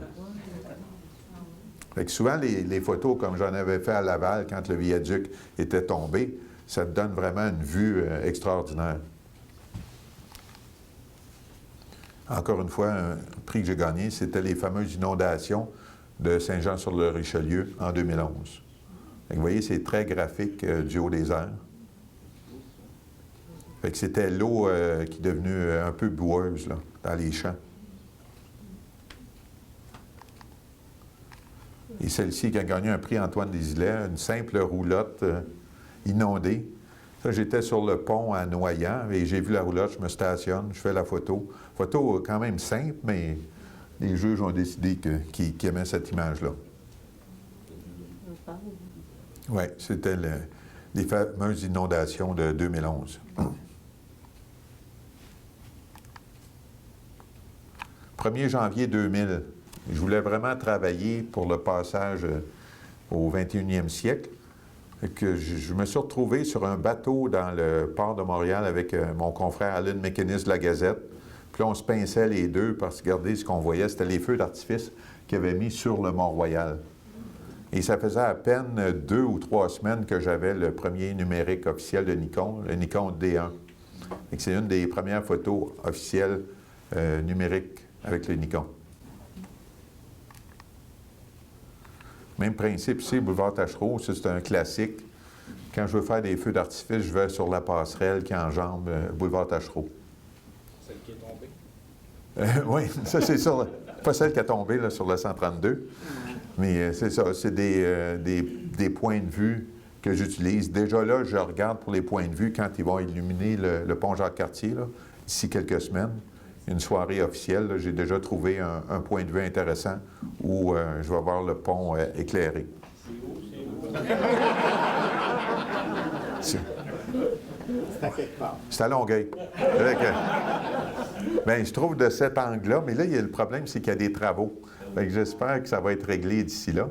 Mais je trouve que le pont, au lieu de l'avoir vraiment comme ça, Tu l'as avec un angle. Fait que tu vois, je planifie des photos longtemps d'avance. Pour 40 millions de plus, il aurait dû l'éclairer. Jusqu'à Longueuil, oui, mais... Là, mais déjà là que ça m'a pris 50 minutes de traverser le pont tantôt, là, à une voie, là, fait que je pense que ça va être correct, l'autre bout. J'ai eu la chance l'hiver, pas cet hiver, l'hiver dernier, d'aller à Yellowknife. C'était un beau projet. 5 nuits de photographier les aurores boréales. C'est le plus bel endroit au monde, selon eux, où il y a le plus de chances d'avoir des aurores boréales. C'est très... Pardon? Sur la route de glace? Oui, non, ça, c'est près de la ville. Il y a certains endroits où on voit des tipis. Le planétarium, on fait un film à partir de cet endroit-là. Fait que ça, c'est un des petits lacs. Fait qu'évidemment, c'est exposé sur un trépied 30 secondes avec un ISO quand même assez élevé. Fait que c'était vraiment merveilleux de voir les aurores, là. Des fois, on a la chance ici, mais là-bas, là, c'est un spectacle. Puis on était chanceux parce qu'il y en a eu à chaque soir. C'est une technique spéciale ou c'est les aurores? C'est t'exposes longtemps, là, 30 secondes à 2,8 à 10 000 ISO, je me souviens bien. Il n'y a pas de pollution lumière non plus. Pardon? Il n'y a pas de pollution lumière. Non. Surtout, on est allé dans un chalet à 1 heure d'avion, en plein milieu, là. Ça, c'était magnifique, là. C'est vraiment une chance de faire ça. Et cette photo aussi, j'ai pris la photo, mais j'étais complètement à l'autre bout du terrain. Ça, je mets un trépied derrière le filet avec un grand angle. Et au même moment où je déclenche l'appareil, l'autre appareil déclenche avec des Pocket Wizard. Et avoir la chance d'avoir le ballon dans le but. Ça, tu as la surprise quand tu vas chercher ton appareil et tu regardes tes photos.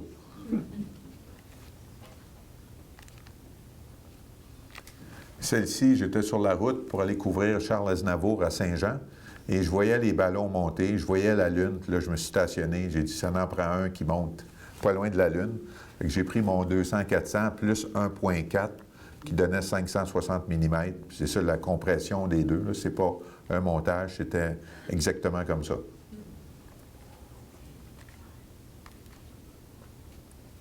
Photo qui vient de gagner un prix là, au NPAC Canada. Encore une fois, j'avais une assignation dans le Vieux-Port et j'ai vu le lever de la Lune derrière la biosphère. Fait que parfois, le hasard fait bien les choses. Cette assignation-là, j'étais allé la veille. C'était un truc sur les patinoires de Montréal pour illustrer Montréal l'hiver. Et ce soir-là, il y avait comme un début de tempête de neige. J'ai pris beaucoup de photos pour réussir ce résultat-là. Parfois, juste le mouvement du patineur fait que ta photo est plus intéressante. C'est juste des petits détails comme ça. Arrestation musclée sur la rue Sainte-Catherine. C'était l'an dernier, suite à l'attentat qui avait eu lieu à Orlando. Il a fait comme une manifestation à Montréal des minutes de silence. Puis lui, c'était un jeune latino, mais tu voyais déjà, dès son discours, il était un peu énervé, puis il était tout à côté du premier ministre Philippe Couillard. Là, je faisais des photos de tout le monde, puis tu sentais qu'il y avait un peu de tension. Tu voyais que les gardes du corps étaient sur le nerf depuis le début. Puis là, je faisais des photos à côté pendant musicien. D'un coup, t'entends le tumulte. Je me suis reviré, j'ai sauté comme un fauve avec le 14-24. J'ai sauté en rafale. J'ai eu la photo de lui qui était arrêté, avec le premier ministre Couillard en arrière qui regarde. Puis par la suite, je l'ai suivi. Mais là, le problème, c'est que j'avais une vitesse très lente, un 60e ou un 30e, mais j'ai réussi à capter celle-là. Vraiment, j'étais très près avec le 14-24. Vous voyez, des fois, il faut que tu regardes, mais tu agis très rapidement parce que ça dure très peu de temps, peut-être même pas une minute. Toute l'action, là, le temps qu'il se fasse arrêter, qui était parti, Philippe Couillard était sur un bord. Fait que, c'est une photo que je fais rarement de nouvelles, mais celle-là, je la trouvais très intéressante. Parfois, il y a des manifestations. Je pense que je n'ai même pas besoin de dire un commentaire. Écoute, je faisais la photo, puis je riais moi-même de...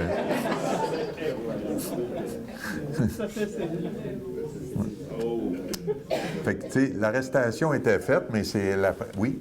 Elle a été publiée, celle-là? Oui, celle-là a été publiée.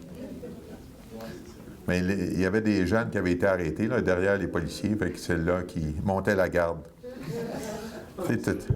On va vraiment sérieux. Oui. Regardez, s'il n'y avait pas eu les mêmes culottes, l'impact n'aurait pas été pareil.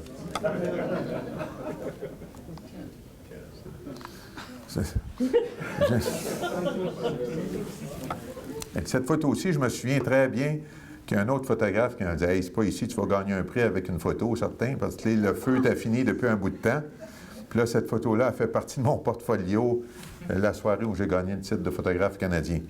Fait que parfois, ça peut être très longtemps après que le feu soit éteint. Ça donne un résultat comme ça. J'aime bien mettre de l'humour. Je me suis beaucoup inspiré d'Antoine Desilets. À l'époque, il y avait beaucoup d'humour dans ses photos. Et ça, c'est il n'y a pas longtemps. J'étais à la maison. Puis là, je n'écoutais pas les nouvelles. Je ne regardais pas nécessairement l'Internet. Elle dit « T'as-tu entendu ça? Il y a deux avions qui sont écrasés à Saint-Bruno. » Il y a déjà un photographe qui fait de la patrouille qui est là. Fait que je suis allé en relève, puis lui est parti. Je suis resté un bout de temps, puis jusqu'à temps que les enquêteurs arrivent.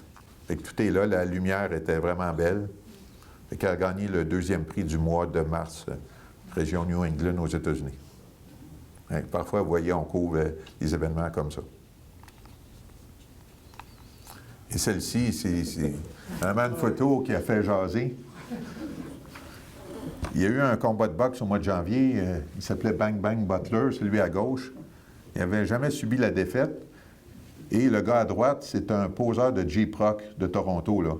Il n'est pas boxeur à temps plein. Et le gars de Toronto a gagné le combat par arrêt de l'arbitre. Et là, il commence à célébrer. Là, le combat était fini. Et lui, Butler, était pas mal gelé. Fait qu'il est allé lui donner un coup de poing. Et au même instant, son beau-frère a lancé le fameux bucket de champagne, là, qui a atteint le boxeur au visage. Et le jus, tout s'est passé en même temps.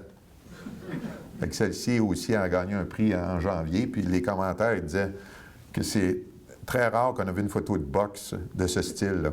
Et puis, la photo va être historique parce que l'arbitre en question, là, oui. Il vient d'arrêter parce qu'il souffre de cancer. Oui, Marlon B. Wright. Oui. Ben oui, ça, c'était en janvier. Oui, c'est ça. Je pense pas qu'il fasse d'autres combats. Fait que c'est souvent lui qui arbitrait les finales. Fait que vraiment, la boxe, c'est un des sports que j'aime beaucoup. J'ai quelques photos de boxe, dont celle-ci. Ça, c'était sa célébration. Fait que ça, tu peux pas le prévoir. Je ne sais pas s'il le fait à chaque combat, mais ce soir-là, le fait, vous voyez à gauche, il y avait un photographe qui, lui, n'était pas nécessairement du bon côté. Mais ça peut arriver, là, tu sais. C'est pour ça, quand on parlait qu'il y a beaucoup de photographes, parfois, à l'opposé, puis c'était pas le bon angle pour lui. Ça, c'est moi, assez jeune. Dans les années 90, j'ai été un peu crispé. Ils appellent ça une chèvre. C'est 2 poteaux de métal. Ils m'ont installé là. J'ai jamais fait d'alpinisme de ma vie. Je peux vous dire que j'étais pas très brave à 100 pieds du sol, mais c'était pour faire cette photo-là de Yves Laforêt. Ça, c'est mes jambes qu'on voit. Fait qu'Yves Laforêt, c'était le premier Québécois qui a fait l'Everest. Fait que la presse m'a publié en page 1. C'était pas cette photo-là qu'ils ont publié, c'était moi assis sur la chèvre. Fait que cette photo aussi avait gagné des prix au Québec, le prix Roger Saint-Jean. Il n'y a pas une espèce d'ironie, c'est comme si vous devanciez l'alpiniste au sommet déjà, vous êtes le premier à être... Oui, mais on ne fera pas ça avec l'Everest, là, mais ça, c'est... Sauf que moi, je n'ai pas monté, j'ai descendu, j'étais presque au sommet, puis ils m'ont descendu. Mais le pire, c'était de remonter là. C'était pas très haut, là, c'était 7-8 pieds du sommet, mais j'avais dit que j'avais le vertige, fait que ça, c'est encore pire, là. Mais ça a donné une super bonne image. En 1994, la presse avait prêté mes services à la presse canadienne pour couvrir les Jeux du Commonwealth. On avait plusieurs photographes de différents journaux. Et cette fois-là, le matin, il y avait des compétitions d'haltérophilie. Puis tu es toujours avec un photographe de Associated Press et Presse canadienne, c'est le même, ça fait partie du même réseau. Là, le matin, j'étais allé dans l'espèce comme devant la scène, faire mes photos. Puis là, le soir, la fille a dit, je veux y aller. Je vais dire. Je suis allé derrière avec le téléobjectif et ce soir-là, j'ai été le seul à avoir cette photo-là. Puis je me souviens, là, ils sont venus chercher le film et là, je retourne au bureau, puis là, tout le monde me tapait dans le dos. Puis j'avais pas vu la photo encore, là, en 1994. Fait qu'il y a d'autres photographes qui viennent voir et disent « J'ai pas dormi de la nuit à avoir manqué cette photo-là. » là. Fait que des fois, ça m'est arrivé au Grand Prix où j'avais manqué un accident où l'auto avait viré en envers. Même un photographe de Québec avait gagné un World Press avec ça. Fait que ça, c'est dur sur le moral quand tu es là puis tu le manques. Donovan Bailey, prise installée sur un petit banc dans l'estrade des photographes avec la 400 mm plus le 1.4, focus manuel. C'était presque un exploit à la réussir, là. Surtout avec l'expression, avec celui qui termine deuxième. C'était une de mes photos favorites des jeux, les plus difficiles à réussir. Comme je parlais tantôt, le 800 mm, je l'utilise de plus en plus. Comme au golf, je fais beaucoup de photos de golf pour Golf Canada. Et ça, il faut que tu t'installes d'un côté à l'autre du verre. Il faut que tu vois où la golfeuse frappe sa balle et tu te diriges de l'autre côté parce que tu ne peux pas être derrière parce que ce ne sera pas très bon. Fait qu'il y a l'expression qui vient en ligne de compte. Fait qu'avec une 800 mm, c'est ce que ça donne. Complètement, très, très loin. Même principe ici, sauf avec un 200-400. Fait que ça, on en prend beaucoup de photos de tennis. T'as beau avoir un appareil à 12 images secondes, mais la balle de tennis, c'est fou que tu times ton affaire. Ça a été publié? Oui, dans les galeries, oui. Elle vous parle encore? Ah, ben je suis pas sûr qu'elle l'a vu. Il y a juste un athlète olympique qui n'était pas content d'une photo que j'avais prise qui m'avait dit de l'enlever. Mais autrement, les athlètes, ça ne les dérange pas tellement. Fait que ça, c'était au stade olympique l'an dernier. Vous voyez la différence avec le background, mais encore une fois, s'il n'avait pas fait sa grimace, ça n'aurait pas été aussi spectaculaire. Fait que tout est vraiment recadré, là. Quand on parle de photos, le timing, on était plusieurs photographes, mais je me souviens, celui qui était à côté de moi a pris la même photo, mais il y a une fraction de seconde, les cheveux n'étaient pas pareils. C'est juste la chance qui a fait que, quand il a enlevé sa casquette, je le sais parce que les golfeurs, quand ils finissent le round, lèvent leur casquette. Fait que j'étais prêt pour ça, mais je n'étais pas prêt pour que ses cheveux restent dans les airs.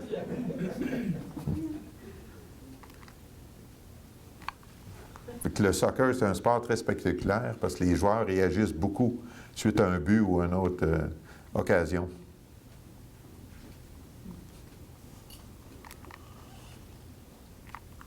Cette photo aussi, prise aux Olympiques de Londres, c'était le premier groupe de nageuses qui participait parce que tous les autres groupes, tu n'aurais pas pu faire la même image parce que l'eau devenait trop brouillée. Fait que c'est vraiment, une fois à l'entrée, vous voyez, c'est la perfection. Fait que les Olympiques, c'est tellement bien organisé. Vous voyez, même les logos sont dans le fond de la piscine.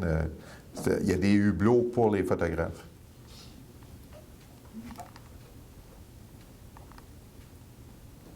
Photo de Michael Phelps, piscine olympique, il y a quelques années, il était venu à l'entraînement. Encore une fois, vous voyez, il y a beaucoup de photos prises au téléobjectif. Je recadre vraiment pour aller chercher des détails.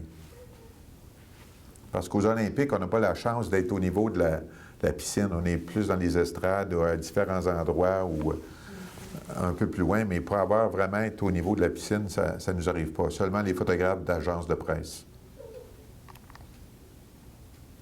Celle-ci, c'était à la piscine. Il y a eu une Coupe du Monde il y a plusieurs années à la piscine de l'île Sainte-Hélène. C'est beaucoup plus agréable de faire des photos en plein jour avec la lumière du soleil. Encore une fois, là, j'avais accès directement face aux nageurs. Ça, c'est pas pris très loin, c'est dans ma cour. Fait que c'est pris avec une GoPro, parce que la majorité des gens s'en servent comme vidéo, mais il y a un mode photo qui, je pense, c'est en 3 secondes, 30 images. Fait que c'est sûr que tu as une question de chance, là. Tu t'arranges pour 1, 2, 3, go, tu cliques, puis là, ça prend une série de photos. Ben, c'est ça, c'est ma fille Mathilde. Photo de l'île en mer, ça, c'est vraiment, comme je disais, vraiment, ces jeux-là, pour moi, ont été le déclic vraiment dans ma carrière. Jean-Luc Brassard, par la suite, est devenu un ami. Je l'ai photographié quand il a gagné sa première Coupe du Monde en 91 au Mont-Gabriel. Déjà, il y avait beaucoup de charisme. Là, ensuite, à l'île en mer, quand il a gagné sa médaille d'or. Puis pour cette photo-là, j'avais un Nikon D4 avec une 400 mm, ce qui était assez lourd. Et c'était le dernier compétiteur. Là, je change de film. Et là, je viens pour... Voyons, ça ne marche pas. J'ai donné un coup sur la batterie. Là, il commence à descendre. Puis là, juste au moment où il fait son fameux Cosaque sur le saut du bas, là, j'étais en focus. Tout était parfait. Et par la suite, il est arrivé en bas. Il a célébré. Fait que toutes les photos importantes, je les avais en foyer. C'était... aujourd'hui, écoute, tu mets l'autofocus, j'aurais eu une séquence de 10-15 photos sur ça. Fait que j'ai suivi ses bons côtés. Ensuite, à Nagano, il y a eu quelques problèmes avec le drapeau canadien. À Salt Lake City, il n'a pas fait la finale. Il pleurait dans les bras de sa sœur, un peu comme l'autre photo. Puis, ils ont donné la permission entre la qualification et la finale de faire un saut parce que c'était Jean-Luc Brassard. Fait qu'aujourd'hui, il ne ferait plus ça, là. Juste comme, il ne voulait pas finir sa carrière sur une mauvaise note. Photo qui a gagné un prix aux Olympiques de Vancouver, prise aux Olympiques. Donc, quand je vais couvrir le ski aux Olympiques, je me mets toujours à la base pour avoir la réaction des skieurs. Et celle-ci, c'est une des dernières portes où le skieur a fait une chute assez violente. Mais il s'est relevé sans dommage. Vous voyez, la lumière aide beaucoup à faire une photo intéressante avec les ombres. Photo prise l'hiver dernier à Val-Saint-Côme. Lui aussi, il s'est relevé sans dommage. Ça, j'étais à la base, c'est pour la finale. Au régate de Valleyfield, vraiment, il y a un endroit à la pointe ouest où les gens vont vraiment là pour voir les bateaux lever. Fait que le moindrement qu'il y a de la vague, un peu de vent, là, il y a des bonnes chances pendant une journée qu'il y a des photos comme ça spectaculaires. Sauf que cette journée-là, j'avais la 500 mm en plus du 1.4, ce qui faisait 750 mm. Fait qu'il n'y a quasiment pas de recadrage sur celle-là. J'avais pris une chance, là, mais j'étais chanceux que ça réussisse. En 88, j'avais déjà remporté une photo. Au régate, c'est que le pilote était à l'extérieur, puis juste au moment où il y a son accident, il est comme éjecté et tu vois le parachute qui allait sortir dans le dos. Cette photo-là avait gagné un prix aux États-Unis. On parle beaucoup de golf, et là, c'est une utilisation avec mon petit appareil, parce qu'au golf, il ne faut pas que tu fasses de bruit, et tu ne peux pas déclencher tant que la balle n'est pas frappée. Fait que si ça t'arrive, tu peux te mettre dans le trou. Il faut que tu sois vraiment, quand tu es proche des joueurs, de faire très attention, de ne pas cliquer, parce qu'au golf, c'est seulement les photographes accrédités qui peuvent prendre des photos. Personne d'autre ne prend de photos, quoique maintenant, ils pourraient laisser faire avec les téléphones, pas de bruit, là. Mais en principe, c'est tous ceux qui sont accrédités. Et celle-là, je m'installe derrière le tee-off et avec mon petit appareil, et je déclenche sans problème parce qu'il n'y a pas de bruit. Vous voyez, comme ici, Tiger Woods, au Royal Montréal. C'est des photos que je prévois parce qu'il y avait une grosse foule lors de la Coupe des présidents. Je suis monté un peu plus haut pour donner vraiment l'impact sur lui et vous voyez qu'il y avait beaucoup de monde. C'est un sport très difficile à couvrir, comme pour avoir celle-ci. Ça, il faut que tu connaisses vraiment le golfeur, mais ça, il ne le fait plus maintenant. Et là, il faut que tu arrives à l'endroit où il va le faire, parce qu'il ne fait pas nécessairement à tous les coups enligner sa balle. Fait qu'il y a un peu de chance. Là, tu le suis pendant quelques trous, puis là, tu t'installes, puis tu souhaites qu'il le fasse, puis ça ne dure pas très longtemps. Oui, je pense plus qu'on voit ça, parce qu'il est un peu vieilli. Il doit être un peu moins souple. Ça, c'était lors des Olympiques de Londres. L'équipe canadienne avait gagné, je pense que c'était la médaille de bronze. Pardon? C'est ça, ils ont été disqualifiés. Mais au début, j'avais des photos, ils célébraient. Mais là, ça a reviré du bout au bout quand ils ont vu qu'ils étaient disqualifiés parce qu'ils avaient touché à la ligne.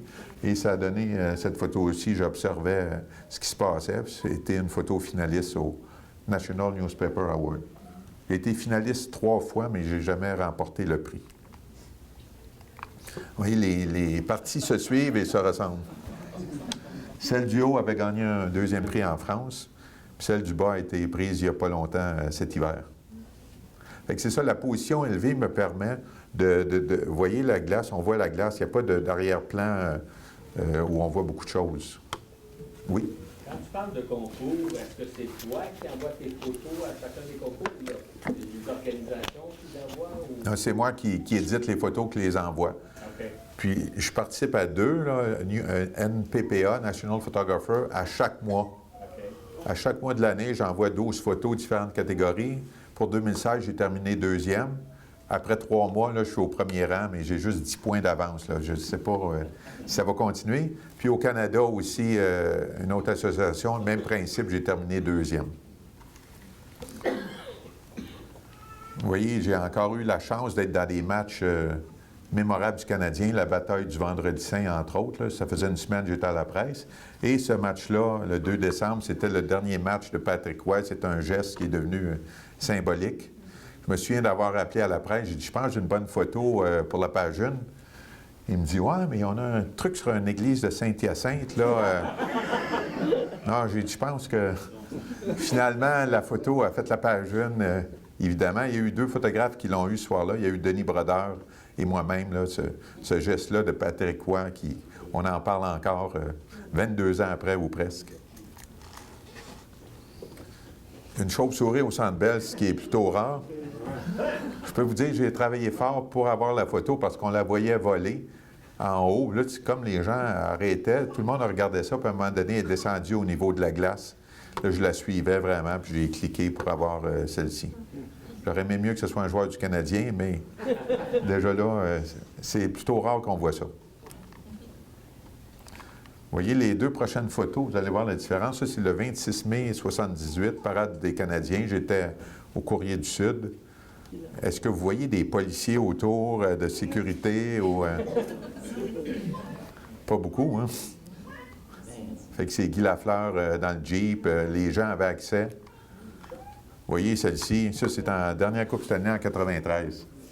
Fait que c'est un autre monde, là. Fait que j'imagine qu'en 2017, ça serait vraiment anti-émeute, probablement. Ouais, c'est sûr que les gens n'ont pas accès aux joueurs. Fait que déjà là, c'est une autre époque. Le premier prix que j'ai remporté en 81, c'était le boxeur Roberto Duran, qui s'était battu au Stade olympique. Il y avait eu un gros combat contre Sugar Ray Leonard. Ça, c'était à l'entraînement au Centre Paul Sauvé, qui n'existe plus maintenant. C'était le premier prix que j'ai remporté en 81. Et celle-ci, j'ai gagné un premier prix au concours international Kodak. Je me souviens, ce soir-là, j'étais arrivé le dernier et c'était moi qui étais le moins bien placé en théorie. Parce que quand on va à la boxe, les places sont déterminées maintenant.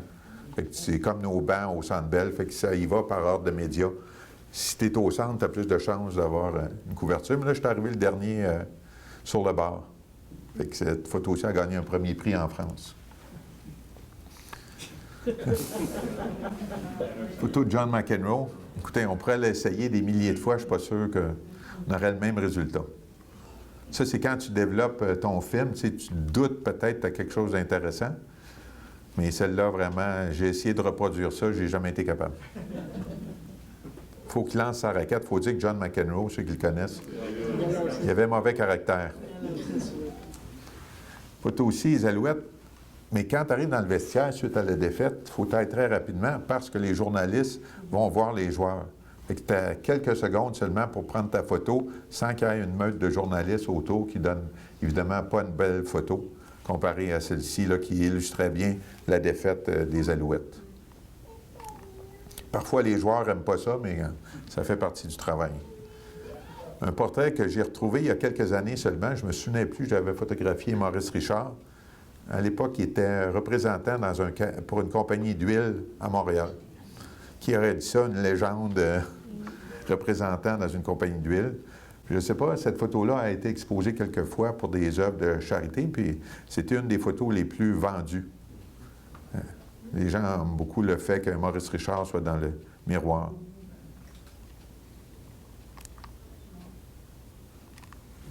Jacques Villeneuve et Michael Schumacher, à l'époque où les deux ne s'aimaient pas vraiment. Et quand on arrive au Grand Prix le vendredi matin, j'allais vraiment tôt et je m'installais voir l'arrivée des pilotes. Mais depuis ce temps-là, disons que j'ai été imité. Là. À chaque fois que les pilotes arrivent, il y a beaucoup de photographes, mais celle-ci parlait beaucoup parce que Villeneuve et Schumacher n'étaient pas vraiment amis. Il y avait une chicane entre les deux. C'est une photo qui parlait beaucoup. Évidemment, j'ai pris celle où il fait de mou. Là. Ça, c'est à l'époque des films, évidemment. Et le but, c'était de photographier Alexandre Despatie. J'ai trouvé un de mes vieux habits à la maison. J'ai amené l'habit et je lui ai demandé... Je l'ai même fait sauter du tremplin avec l'habit. Et j'ai pris des photos où moi, j'étais sur le tremplin pour donner cette vue-là avec des flashs électroniques de studio. Fait que parfois, il faut essayer des choses. Il faut que l'athlète aussi ait confiance en ce que tu vas faire. C'était, cette fois-ci, je me souviens très bien, un dimanche, 84, Pierre-Éliott Trudeau, glissade d'eau. Je ne suis pas sûr que si c'était Philippe Couillard qui allait... Je pense pas qu'il appelle la presse pour dire qu'on est là.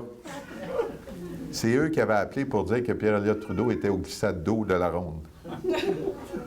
Fait que vraiment, c'est beaucoup de choses, je reviens souvent là-dessus, mais des choses qu'on ne verra plus avec les politiciens, entre autres. Fait qu'il était quand même assez en forme là, pour son âge. Michael Jackson, qui est venu au Stade olympique en 84, et s'était pris avec une 800 mm, avec un film diapositive. Fait que c'était du 400 ISO à l'époque, 400 ASA. On avait le droit, on n'avait pas le droit à la première chanson, je pense, mais après, on avait le droit à quelques chansons. J'ai fait du noir et blanc pour le journal et j'ai fait aussi des diapositives. Là. Finalement, c'est des archives pas mal intéressantes de voir Michael Jackson. Et Céline Dion, à ses débuts en 82 et jusqu'à Las Vegas en 2015. On n'aurait pas dit qu'elle aurait eu une carrière aussi internationale. Et je me souviens, il y a quelques années, j'ai pris une photo de ce soir-là, en 82, c'était dans l'est de Montréal, il y avait un festival qui s'appelait La Grande Virée. C'était organisé par Gilbert Rozon. Puis il y avait Gilles Vigneault, entre autres, Robert Charlebois, Julien Clerc, il y avait vraiment les grands noms du Québec à l'époque. Puis il y avait Céline Dion qui commençait. Puis j'ai fait part de ça à Gilles Vigneault, j'ai fait un portrait de lui, j'avais dit ça, j'avais dit « Ah oui, j'ai jamais été payé pour ça. » Fait qu'à l'époque, Céline Dion commençait. Et j'en ai donné une à René Angélil encadré, puis il avait apprécié. Et lors un de ses spectacles, suite au spectacle, souvent, elle vient rencontrer les gens. C'est une photo que j'ai prise suite en fin de soirée, avec ses gardes du corps qui semblaient plus énervés que... Oui. Et parfois, ça va jusqu'aux funérailles l'an dernier à l'église Notre-Dame. On était installés de l'autre bord de la rue Notre-Dame, à la sortie de l'église. Et je ne peux pas terminer sans vous parler de... Je pense que c'est ma photo la plus célèbre. C'était en 89 au Grand Prix, dans la tour au départ, là, dans le premier virage. Puis un de mes confrères qui dit « Hey, t'as-tu fait la marmotte? » Je me retourne, je déclic, et je clique, clic, clic, clic. On envoie le film au bureau. C'est quand je suis arrivé au bureau que j'ai vu la photo. Cette photo-là a gagné un prix aux États-Unis. Mais au Québec, il y en a un juge qui avait dit qu'il pensait que c'était arrangé. Que c'était... Il n'y a pas une année au Grand Prix qui ne me parle pas de la marmotte, là. J'ai dit, je la traîne toujours, elle est empaillée. Est-ce que c'est elle qui a gagné? Oui. Je me semble, le titre, ça ressemblait à ça. Mais Ricardo Petrezzi avait terminé deuxième. Après la marmotte. Bon. Fait que ça termine la présentation. Si vous avez des questions, merci d'être venu.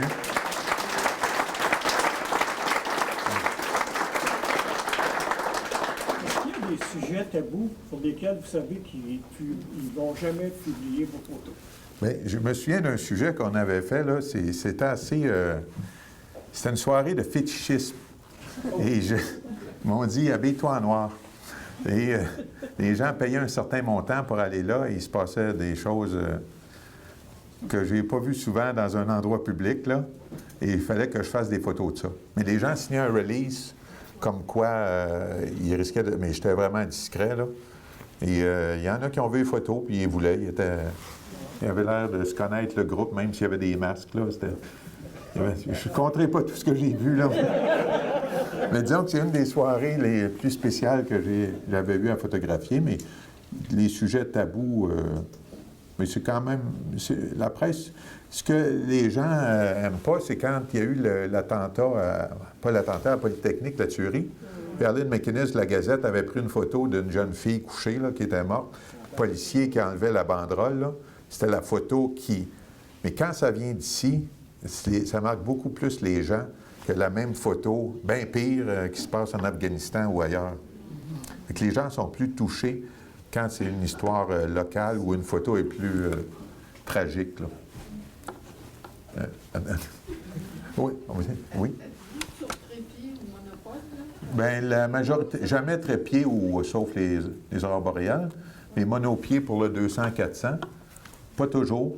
Parfois, quand c'est comme le ski acrobatique, tu ne peux pas avoir un monopied parce que tu es dans la pente. Fait que tu vois les skieurs descendre, mais après, il faut que tu te penches parce qu'ils font le saut. Fait que la majorité du temps sur monopied, mais il y a quelques occasions à main levée. Mais on vient habituer, oui. Est-ce que vous êtes accrédité pour faire certaines photos dans les événements majeurs ou pas?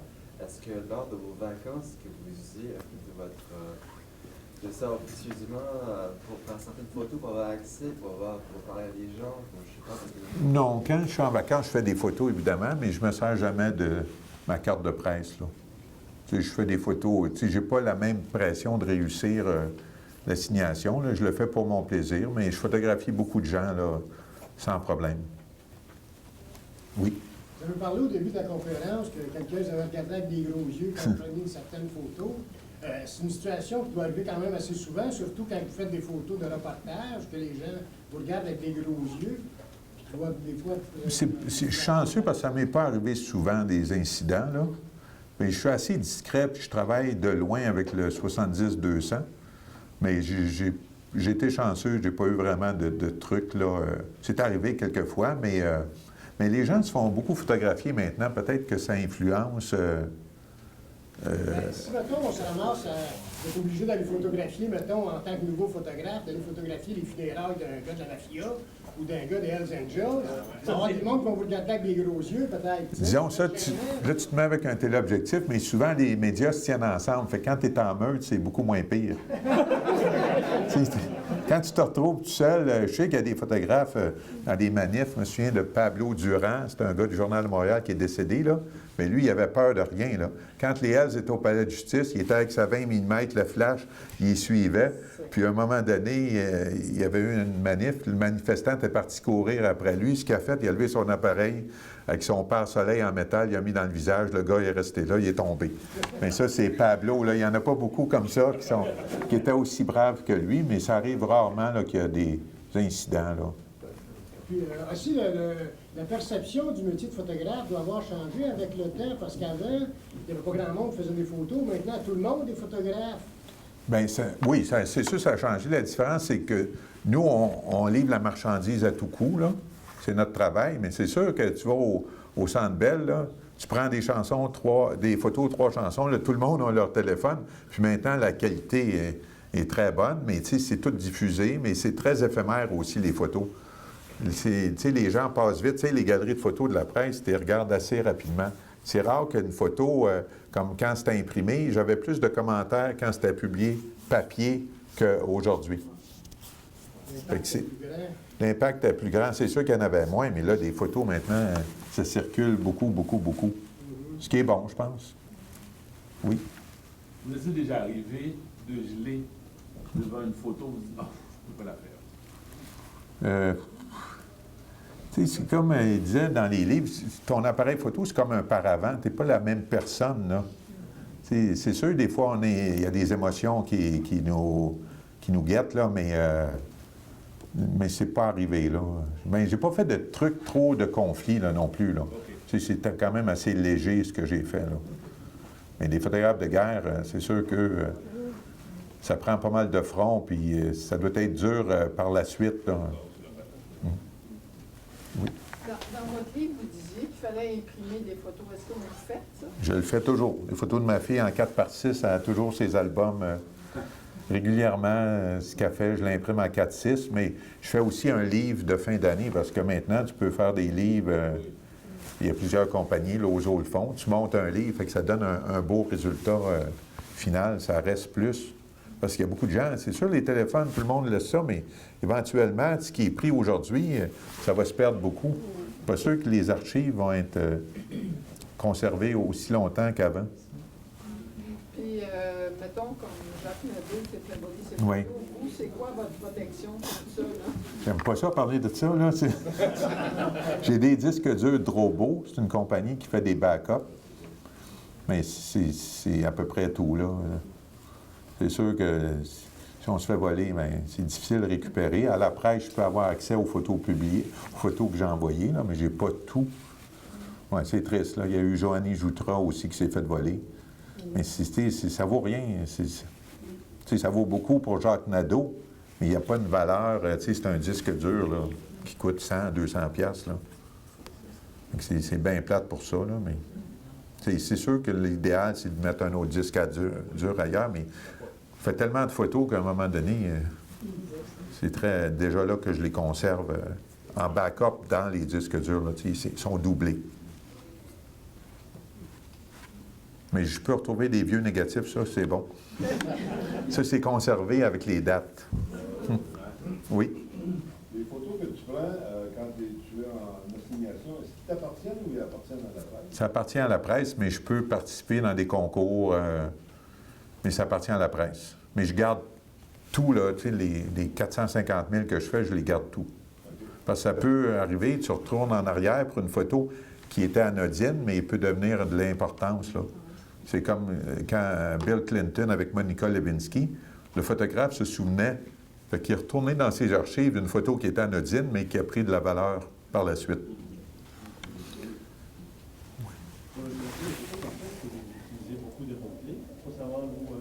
Oui, on fait des bas de vignettes, là.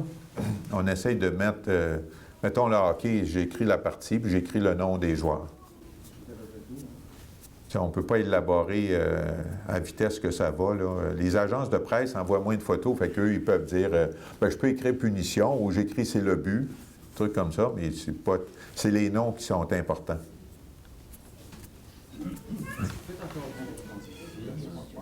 Non. J'ai abandonné la photo, les films depuis pas mal longtemps. Là, ça me tente. J'ai passé tellement d'heures dans les chambres noires que ça ne me tente plus de... Avec le numérique, c'est de la facilité, hein?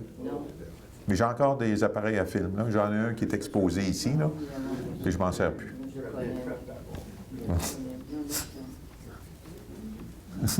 Oui? Quel conseil tu pourrais donner à un type d'infotographie qui veut faire carrière en photo? Bien, c'est difficile, c'est d'avoir la passion, là, mais maintenant, gagner sa vie en photo, moi, je me considère choyé d'avoir un emploi à temps plein parce que j'ai pas l'impression que dans le futur, il va en avoir des tonnes. Il faut peut-être se spécialiser dans un truc, là, avoir sa spécialité. Mais gagner sa vie dans les journaux, c'est difficile maintenant. À temps plein, là, il n'y en a pas des centaines à Montréal. Fait qu'on est vraiment gâtés à la presse. On souhaite que ça dure le plus longtemps possible. Bien, merci d'être venu. Merci.